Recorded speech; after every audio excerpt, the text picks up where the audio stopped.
শীতের তীব্রতা বাড়ায় সৈয়দপুরে বেড়েছে গরম কাপড়ের বেচাকেনা। পুরনো কাপড়ের মার্কেটে ভিড় করছেন অনেকেই। এ বিষয়ে বিস্তারিত জানাতে সৈয়দপুর থেকে আমাদের সঙ্গে যুক্ত আছেন সহকর্মী আমিরুল বাপ্পি। চলে যাচ্ছি তার কাছে। বাপ্পি, আমরা বলছিলাম যে বেচাকেনা জমে উঠেছে, দরদাম সম্পর্কে আপনার কাছে জানতে চাই, ক্রেতা বিক্রেতারা কি বলছেন?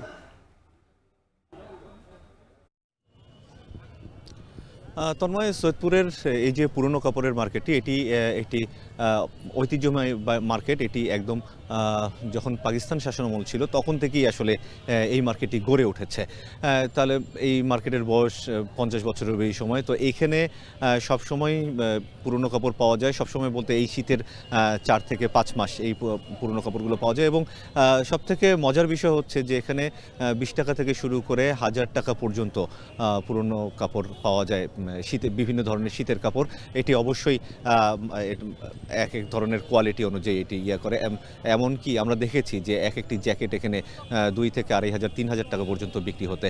এবং এই মার্কেটটি প্রত্যেক বছরই বসে প্রায় আধা কিলোমিটার জুড়ে এই মার্কেটের বিস্তৃতি। এবং এই মার্কেটটা সম্পর্কিত হচ্ছে একদম শীতের সাথে। শীত যত বাড়ে এই মার্কেটের বেচাকেনা তত বাড়ে, শীত কমে গেলে আবার বেচাকেনা কমে যায়। এবং এই মার্কেটের ক্রেতা হচ্ছেন একদম নিম্নবিত্ত থেকে শুরু করে উচ্চ মধ্যবিত্ত পর্যন্ত। এটার একটা বিশেষ কারণ রয়েছে যে এইখানে যে পুরনো কাপড়গুলো আসে সবই কিন্তু ফেলে দেওয়া কাপড় নয়।